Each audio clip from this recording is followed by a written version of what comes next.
하나님 말씀 빌립보서 1장 19절부터 24절 말씀입니다. 이것이 너희의 간구와 예수 그리스도의 성령의 도우심으로 나를 구원에 이르게 할 줄 아는 고로 나의 간절한 기대와 소망을 따라 아무 일에든지 부끄러워하지 아니하고 지금도 전과 같이 온전히 담대하여 살든지 죽든지 내 몸에서 그리스도가 존귀하게 되게 하려 하나니 이는 내게 사는 것이 그리스도니 죽는 것도 유익함이라. 그러나 만일 육신으로 사는 이것이 내 일의 열매일진데 무엇을 택해야 하든지 나는 알지 못하노라. 내가 그 둘 사이에 끼었으니 차라리 세상을 떠나서 그리스도와 함께 있는 것이 훨씬 더 좋은 일이라. 그렇게 하고 싶으나 내가 육신으로 있는 것이 너희를 위하여 더 유익하리라. 아멘. 행복한 안식일입니다. 하나님의 은혜와 평강이 여러분과 함께 하시기를 소망합니다. 어느 믿는 가정의 어머니가 임종을 앞두고 있었습니다. 그런데 이 어머니가 곧 돌아가실 것 같은데 안 돌아가시는 것입니다. 이 가슴 아픈 순간에 그 집안의 큰 며느리가 그만 하지 말아야 할 말을 하고 맙니다.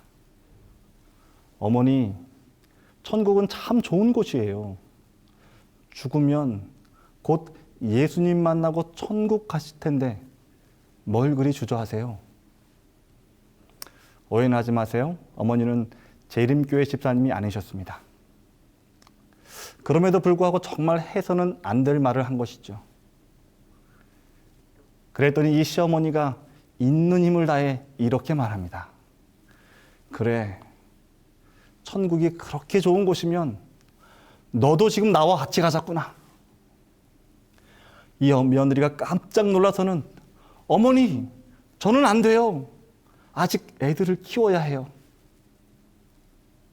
그랬더니 이 시어머니, 그러면 애들까지도 다 데리고 가자꾸나. 좀 섬찟하죠? 오늘 함께 나눌 말씀의 제목은 살아야 할 이유입니다. 여러분은 살아야 할 이유가 있으십니까? 누군가 여러분에게 왜 사느냐고 묻는다면 여러분은 무엇이라고 대답하시겠습니까? 아직 회개를 못해서? 아직 결혼을 못해서? 아직 세상에서 경험하고 싶은 것들이 많기 때문에? 저는 개인적으로 이 왜를 중요하게 생각합니다. 왜냐하면 그 왜라고 하는 질문에 대한 답이 곧 그 사람 인생의 방향이기 때문에 그렇습니다. 그러므로 왜에 대한 답이 없으면 방황하게 됩니다. 또한 왜에 대한 답이 잘못되어 있으면 열매가 좋지 않습니다. 목회초년 어느 교회에서 학생회를 하게 되었는데 제가 이 학생회를 하는 목적은 하나였습니다. 신앙의 좋은 추억을 만들어주자. 아이들에게 신앙의 좋은 추억을 만들어주기 위해 정말 열심히 학생회를 했습니다. 그런데 신앙보다는 추억에 조금 더 초점이 맞춰져 있었습니다. 그랬더니 추억만 남기고는 아이들도 교회를 떠나버리더라고요. 왜에 대한 이유와 목적을 잘못 설정한 것이죠. 그때 깨달았습니다. 내가 하는 사역에 왜라고 하는 것에 대한 답이 있어야 하는데 그 답이 하나님 안에 있어야 하는구나. 사랑하는 여러분, 우리는 우리가 행하는 일들에 대한 이유와 목적, 즉 왜에 대한 답을 가지고 있어야 합니다. 그런데 그 답을 하나님 안에서 가지고 있어야 합니다.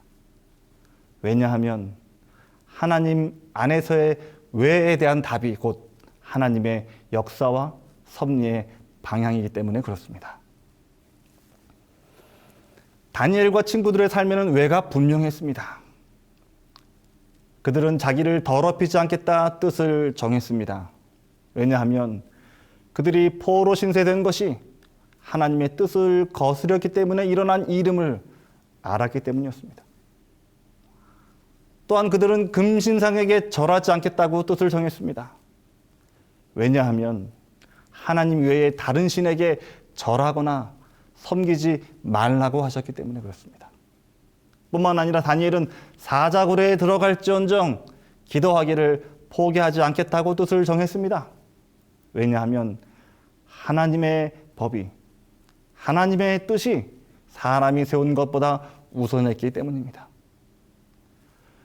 그렇게 그들이 하나님 안에서 뜻을 정하니까 하나님께서는 환관장의 마음을 부드럽게 하셨습니다.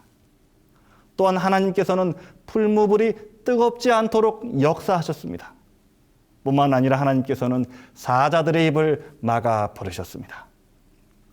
이렇게 함으로 결과적으로 하나님의 이름이 높임을 얻는 일이 일어나게 되었습니다. 다시 말씀드립니다. 하나님 안에서의 왜에 대한 답은 곧 하나님의 역사와 섭리의 방향입니다.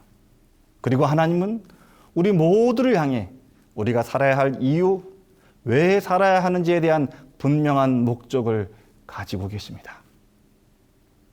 그러므로 이 시간 저와 여러분 또한 살아야 할 이유에 대한 분명한 답을 찾으시되 하나님 안에서 그리고 그분의 말씀 안에서 그 답을 꼭 찾게 되시기를 간절히 바라겠습니다. 본문을 살펴보겠습니다. 우리가 아는 것처럼 빌립보서는 바울이 감옥에서 빌립보 교회를 향해 쓴 편지입니다. 19절 말씀입니다. 이 19절 말씀을 요약하면 이것이 나를 구원에 이르게 할 줄 안다입니다. 여기 이것은 바울 자신이 옥에 갇힌 것을 말합니다. 그리고 구원은 영원한 하나님 나라의 백성이 되는 구원, 또 한편으로는 감옥에서의 석방을 의미하기도 합니다. 우리는 이 말씀 속에서 바울이 자신의 구원에 대해 확신하고 있음을 보게 됩니다. 그러면 바울이 확신한 구원은 무엇이었을까요? 20절입니다. 20절 말씀을 요약하면 바울의 간절한 기대와 소망은 예수 그리스도가 존귀하게 되는 일이었습니다. 다시 말해 바울에게 있어서 그가 감옥에서 석방되는 것보다 더 중요한 것은 바로 예수님이 존귀하게 되는 일이었다는 것입니다. 그러므로 석방되는 이유가 예수님이 존귀하게 되는 것이라면 그는 그렇게 될 것이라 믿었습니다. 또는 정반대로 죽게 된다 하여도 자신이 죽어 예수님이 더 존귀해질 수 있다면 그는 즐겨 그렇게 되기를 원하고 있다고 고백하고 있는 것입니다. 예수님이 존귀하게 되는 일에 대한 이 바울의 마음이 어떤지 그는 나의 간절한 기대와 소망을 따라라는 표현을 쓰고 있습니다. 여기 나의 간절한 기대와 소망이라는 표현은 정말로 목을 빼고 기다리는 그런 기다림. 우리 사자성어로 학수고대, 오매불망, 그런 기다림을 말하는 것입니다. 그만큼 바울이 간절히 바라고 또 원한 그것은 예수님이 존귀하게 되는 것이었습니다. 살든지 죽든지보다 예수님이 존귀하게 되는 것이 더 중요했던 것입니다. 그처럼 바울은 예수님의 이름이 전해지되 그냥 전해지는 것이 아니라 그분의 이름이 높여지기를 정말 너무너무나 간절히 바라고 원했습니다. 그래서 다른 사람들도 예수님을 바울 자신처럼 귀하고 높은 분으로 생각하도록 만드는 것, 이것이 그가 사는 이유요, 죽어야 한다면 죽어야 하는 이유였던 것입니다. 제 아이가 고등학교 때였습니다. 학교에서 캠프를 하는 중에 부모님에게 편지를 써서 읽어주는 시간이 있었습니다. 그 편지의 내용 중에 이런 내용이 있었습니다. 사람들이 엄마한테 어떻게 키웠길래 애가 저 모양인 거야? 라는 말이 아니라 어떻게 키웠길래 애가 저렇게 잘 컸어? 이런 말 듣도록 해줄게. 감동적이죠? 이 아이가 이 부분의 내용을 읽을 때 저는 엄마가 아니라 아빠였지만 마음이 참 흐뭇했습니다. 물론 편지에 쓴 것처럼 그렇게 잘 살지 못하는 것이 문제였지만 그래도 그때 그 말을 들을 때는 참 좋았습니다. 여러분, 바울이 사는 이유가 바로 그랬다는 것입니다. 바울이 정말 간절히 바라는 게 무엇이었는가? 사람들이 바울 자신을 보면서 어떻게 하면 당신처럼 살 수 있는 것입니까? 아, 당신 예수 믿는 사람이죠. 나도 당신처럼 예수 믿으면 그 예수가 나도 당신처럼 그렇게 행복하게 살 수 있도록 만들어주는 건가요? 그렇다면 당신이 믿는 예수는 참으로 위대한 분이시네요. 이렇게 예수님만 높여지기를 바랬다는 것이죠. 이것이 그가 살아야 한다면 살아야 하는 이유가 되기를, 그리고 만약 죽어야 한다면 죽는 이유가 되기를 바랬던 것입니다. 아니, 엄밀히 말해서 바울은 죽기를 원했습니다. 빌립보서 1장 22절에서 24절입니다. 먼저 이 22절, 23절을 풀었으면 이렇습니다. 사실 나는 내가 어떻게 해야 할지 잘 모릅니다. 아니, 나는 차라리 죽는 것이 훨씬 더 좋습니다. 왜냐하면 죽음 뒤 내가 다시 눈을 떴을 때에는 예수님과 함께 있게 될 것이기 때문입니다. 또한 24절을 풀었으면 이렇습니다.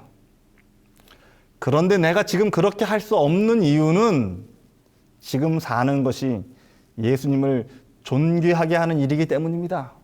다시 말해 사는 것이 예수님을 위해 더 유익한 일이기 때문에 나는 지금 살고 있습니다. 23절과 24절에는 대비되는 두 말씀이 있습니다. 그것은 23절에 훨씬 더 좋은 일과 24절에 더 유익한 일입니다.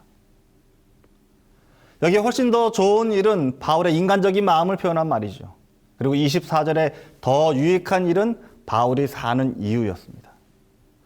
훨씬 더 좋은 일과 더 유익한 일 사이에서 바울의 선택 기준은 더 좋은 일이 아니라 더 유익한 일이었던 것입니다.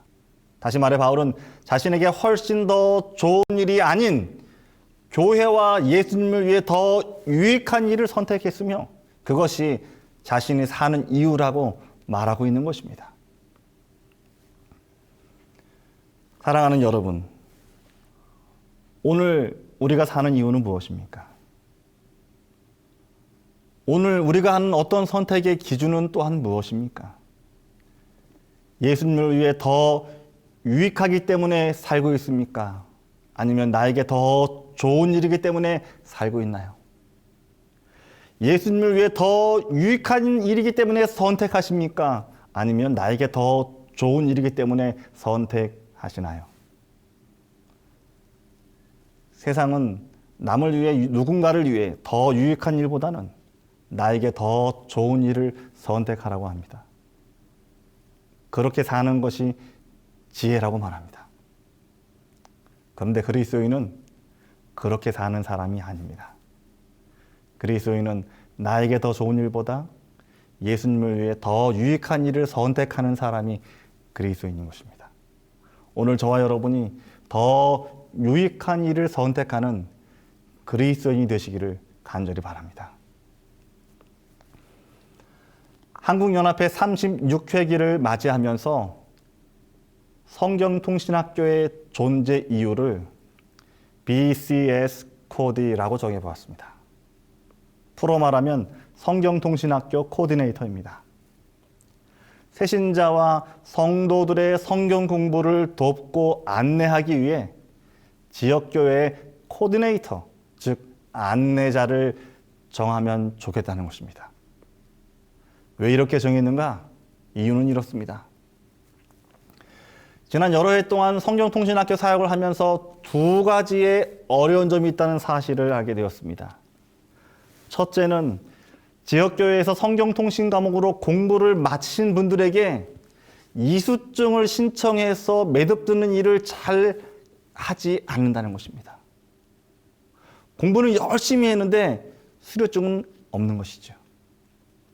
두 번째, 보통 일반인들이 신문 광고나 가정과 건강 또는 시조의 광고를 보고 저희에게 무료 성경 공부 서적을 신청하는데, 문제는 이렇게 무료 서적을 신청하는 사람은 있는데, 그래서 서적은 보내줬는데 그 다음이 없다는 것입니다. 교회로 연결되는 일이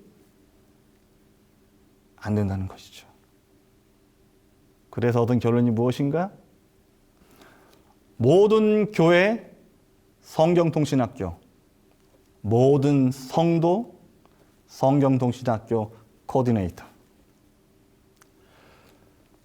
교회에서 성경통신학교를 공부하신 분들이 공부를 잘 매듭짓도록 이수증을 신청하고 이수식을 실시하도록 도와드리고, 또 저희에게 무료 서적 신청 전화가 오면 무료 성경 공부 서적은 저희가 보내드리되, 무료 서적을 신청하신 분의 인근 지역에 위치한 교회에서는 그분이 공부를 잘하고 계신지, 도와드릴 일은 없는지 상담원이 되어서 성경 통신 과목을 잘 공부하도록 돕자고 하는 것이죠. 그렇게 들으면 교회에 성경 통신 과목을 담당하는 분이 계셔야 합니다. 작년 선교에 속한 분들 중 몇 분이 성경 통신 과목을 담당하시거나 또는 성경을 잘 가르치는 은사가 있는 몇 분이 담당을 하시는 것입니다. 그리고 저희는 여러분이 이 일을 잘 하실 수 있도록 9월 첫째 주 주말에 성경통신학교 코디네이터 워크숍을 통해서 필요한 매뉴얼과 경험을 나누는 일을 할 것입니다. 이 모임에 여러분이 함께 동참하게 되시기를 호소드립니다. 특별히 이 마지막 때 우리가 이와 같은 일들을 통해서 성경 가르치는 일이 왜 중요한가? 저는 그 이유를 요한계시록 말씀에서 찾게 되었습니다. 요한계시록 18장 1절 말씀입니다. 이 일 후에 다른 천사가 하늘에서 내려오는 것을 보니 큰 권세를 가졌는데 그의 영광으로 땅이 환하여 지더라. 다른 천사가 하늘에서 내려오는데 그의 영광으로 땅이 환해졌다고 기록하고 있습니다. 여러분, 땅이 환해지는 모습에 주목해 보시기 바랍니다. 요한계시록에는 여러 천사들이 등장하는데 천사가 땅을 환하게 하는 모습은 여기만 등장합니다. 왜 땅이 환해진 것입니까? 무엇이 땅을 환하게 만들었을까요? 우리가 아는 것처럼 이 천사는 요한계시록 14장의 세 천사의 기별 중 두 번째 천사의 기별을 다시 반복합니다. 그러므로 요한계시록 14장의 세 천사가 영원한 복음을 전해야 하는 저와 여러분을 상징하는 것처럼 이 천사는 저와 여러분을 상징하고 있습니다. 그렇다면 천사가 내려왔는데 왜 땅이 환해진 것입니까? 환해진 이유는 분명합니다. 그가 빛을 가지고 있었기 때문입니다. 그 빛이 무엇인가? 바로 하나님의 말씀입니다. 왜냐하면 주의 말씀은 내 발의 등이요 내 길의 빛이라고 말씀하셨기 때문입니다. 다시 말해 요한계시록 18장 1절 말씀은 하나님의 말씀이 땅 끝까지 증거되어졌기 때문에 그 말씀으로 땅이 환해졌다는 말씀인 것입니다. 저는 이 마지막 때 이 말씀대로 영원한 하나님의 말씀으로 땅이 환해지게 될 날이 올 것이라고 믿습니다. 하나님의 말씀이 땅 끝까지 증거되어서 온 땅이 말씀으로 환하게 될 때 그 누구도 그 말씀에 대해 부인하지 못하게 될 것을 믿습니다. 그리고 하나님은 이 귀한 역사가 이루어지도록 저와 여러분을 부르셨고 지금 여기에 살게 하셨다고 믿습니다. 그러므로 여러분, 우리가 사람들에게 말씀을 가르치는 일을 하는 것은 마지막 때 온 땅을 환하게 만드는 위대한 사역임을 기억하시고 저와 여러분이 이 말씀의 백성으로 서 있도록 결심하게 되시기를 간절히 바랍니다. 특별히 성경동신학교의 말씀 향기, 다니엘서, 요한계시록 연구의 말씀을 잘 가르치는 일에도 동참하심으로 여러분이 사는 땅을 밝히시는 천사의 사역을 감당하게 되시길, 이것이 저와 여러분의 살아야 할 또 하나의 이유가 되시기를 간절히 바라겠습니다. 이제 저는 말씀을 정리하면서 훨씬 더 좋은 일과 더 유익한 일 사이에서 사도 바울처럼 더 유익한 일을 선택했던 한 분을 소개해드리고자 합니다. 마태복음 26장 39절입니다. 조금 나아가사 얼굴을 땅에 대시고 엎드려 기도하여 이르시되, 내 아버지여, 만일 할만하시거든 이 잔을 내게서 지나가게 하옵소서. 그러나 나의 원대로 마시옵고 아버지의 원대로 하옵소서 하시고, 우리가 아는 것처럼 이것은 예수님께서 겟세마네에서 기도하신 내용입니다. 할만하시거든 이 잔을 내게서 지나가게 하옵소서. 그러나 나의 원대로 마시옵고 아버지의 원대로 하옵소서. 이 말을 풀었으면, 아버지, 나에게는 십자가에서 벗어나는 것이 훨씬 더 좋은 일입니다. 그러나 아버지께, 그리고 이 백성을 위해서 십자가를 지는 것이 더 유익한 일이라면 저는 십자가를 지겠습니다. 그렇게 주님은 더 유익한 것을 선택하셨습니다. 인류의 죄를 지고 하나님의 저주를 받으셨습니다. 심장이 파열되는 고통의 선택을 우리를 위한 더 유익한 가시 면류관의 선택을 하셨던 것입니다. 이것이 그분이 자기를 비우시고 종의 형체를 가지사 사람의 모양으로 사셨던 이유였습니다. 이것이 죽기까지 복종하셨던, 그분이 십자가에 가시 받기를 가셨던 이유였던 것입니다. 그리고 그분께서 그렇게 죽기까지 복종하심으로, 그분이 죄의 저주가 되심으로 오늘 저와 여러분은 구원 얻은 백성, 생명 얻은 백성이 되었습니다. 그러므로 사랑하는 성도 여러분, 우리를 위해 더 유익한 것을 선택하신 예수님처럼 우리에게 더 좋은 일이 아니라 예수님을 위해 더 유익한 일을 선택하는 저와 여러분이 되시기를 간절히 바랍니다. 그것이 우리의 사는 이유가 되기를 간절히 바랍니다. 오늘 저는 살아야 할 이유라는 제목으로 말씀을 나누었습니다. 오늘 누군가 여러분에게 왜 사느냐고 물으신다면 여러분은 무엇이라고 대답하시렵니까? 예수님은 저와 여러분의 구원을 위해 더 유익한 일, 십자가를 지셨습니다. 그리고 바울이 사는 이유는 예수님을 존귀하게 하는 일이었습니다.